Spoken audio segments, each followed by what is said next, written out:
సన్నిధానంలో ఉన్నాడు. అలాగనే భయభక్తులు గలవాడై ఉండి ప్రజలకు బహుధర్మము చేయించు ఎల్లప్పుడూ కూడా దేవునికి ప్రార్థన చేయించుకునేవాడు.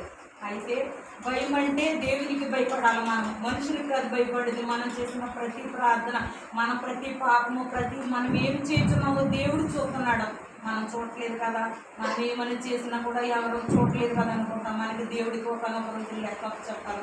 నేను ఏమి చేయలేదు ప్రభా, నేను తప్పు చేయలేదు, నేను పాపం చేయలేదు, ఎవరు ఎదుటి ఒప్పుకోకపోయినా దేవుని ఎదుటి ఒప్పుకోవాలి. మనం దేవునికి భయపడాలి. మనం ఈ లోకంలో ఎవరికి భయపడకపోయినా కూడా మనము ఏమి భయపడలేదు.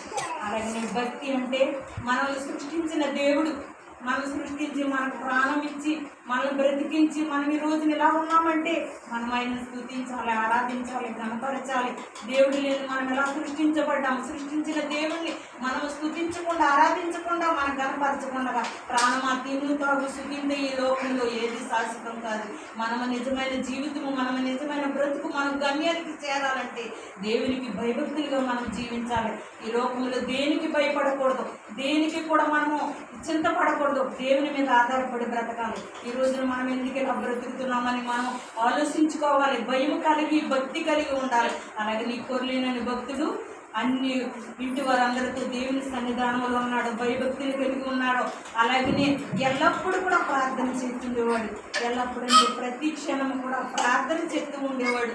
మనము ఒక గంట కూడా గడపలేకపోతున్నాం దేవుని సన్నిధానంలో. రోజుకి 24 గంటలు, కనీసం ఒక 10 నిమిషాలు, ఒక 5 నిమిషాలు, ఒక గంట కూడా దేవునికి సమయం ఇవ్వలేకపోతున్నాం. ఈ రోజే మనది నేడని సమయం ఉండగానే మనం దేవుని తెలుసుకుని మనం ఆరాధించాలి, మనం స్తుతించాలి. రేపటి రోజు మనకు అది రేపేం సంబంధించిన మనకు తెలియదు. ఈ రోజే మనదే. మనం ఈ సమయాన్ని పోగొట్టుకుంటే మళ్ళీ ఈ సమయం, పోయిన సమయం మనకు తిరిగి రాదు. కానీ దేవుడు తెలుసుకోవాలి. ప్రతి ఒక్కరు కూడా ఎల్లప్పుడూ కూడా ప్రార్థన చేశాడు, ప్రతి క్షణము ప్రార్థన చేశాడు. మనం అలా చేస్తున్నామా, మనం ఎలా ఉన్నామో, మన జీవితాన్ని మనం పరిశీలన చేసుకోవాలి. దేవుడు మన జ్ఞానం ఇవ్వాలి, తెలివినివ్వాలి. ఈ లోకంలో దేనికి తెలివి లేకుండా పర్లేదు, కానీ దేవుడిని స్తుతించి ఈ వాక్సానుసారంగా నడుచుకుంటే అదే మన భక్తి. మనం సృష్టించిన దేవుడిని స్తుతించడం, ఆరాధించడం, గణపరచడమే అదే మన భక్తి. దేవుళ్ళో ఉంటున్నది భక్తి. అలాగనే ప్రజలకు బహుధర్మం చేయొచ్చు, ధర్మకార్యాలు చేశాడు. ధర్మకార్యాలు అంటే ఎదుటి వారికి సహాయపడటము, ఎదుటి వారికి అప్పించేవారిగా, ఎదుటి వారికి ఉపకారిగా ఉండాలి.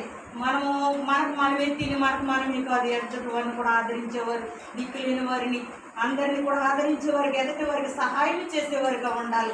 దేవుడు మన అందరినీ కూడా ఒకే రీతిగా ప్రేమించాడు. మనం కూడా అందరినీ ఒకే రీతిగా ప్రేమించాలి. మనకి దేవుడు మంచి మనసునివ్వాలి. అలాగే 4 విషయాలు చేశాడు. 1, ఇంటి వారందరితో దేవుని సన్నిధానంలో ఉన్నాడు. 2, భయభక్తిని కలిగి ప్రజలకు బహుధర్మం చేసి ఎల్లప్పుడూ కూడా ప్రార్థన చేశాడు.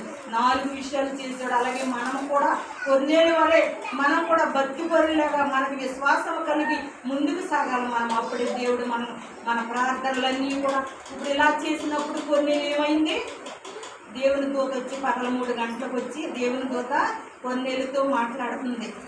కొన్నేళ్ళు నువ్వు చేసిన ప్రార్థనలన్నీ, నువ్వు చేసిన ధర్మకార్యాలన్నీ దేవుని సన్నిధికి జ్ఞాపకార్థంగా చేరినవని దేవుని దూత మాట్లాడుతుంది. అప్పుడు దేవుడిని అడిగాడు కొన్నేళ్ళు, ఏంటి ప్రభు అంటేనే, అవును జ్ఞాపకార్థంగా నువ్వు చేసినవన్నీ కూడా చేరినవి. 4 చేసినవి కూడా ఇవన్నీ కూడా దేవుని దగ్గరికి చేరారు. మనము దేవుణ్ణి అడిగినప్పుడల్లా మనకు ఇష్టంగా అడగాలి. ఇది కార్యాలు చేయట్లేదు, దేవుణ్ణి అడుగుతున్నా మనకి ఏమి జరగట్లేదు అని అనుకోకూడదు. దేవుడు ఎప్పుడు మళ్ళీ అన్యాయం చేసేవాడు కాదు. దేవుడిని మనం ఇష్టపూర్వకంగా అడగాలి. ఎల్లప్పుడూ కూడా ప్రార్థన చేశాడు. ఇంటి వారందరితో దేవుని సన్నిధానంలో ఉన్నాడు. భయభక్తులు కలిగి జీవించాడు. ప్రజలకు బహుధర్మ కార్యాలు చేశాడు. ఇన్ని చేసిన దేవుడు ఏం చేశాడు, ప్రార్థనలు ఇవన్నీ చేసినవన్నీ కూడా ఆయన సన్నిధికి జ్ఞాపకార్థంగా ఇవన్నీ కూడా చేసినవన్నీ కూడా చేరాయి. అలాగే మనము కూడా ఈ మాటలు విన్నా మనము కూడా దేవుని వాక్ష్మింటున్న మనము కూడా అలాగే కొన్నేళ్ళలాగా ఇంత భక్తిగా ఇలాగ జీవించాలని ఈ కొద్ది మాటలు దేవుడు దీవించిన గాక.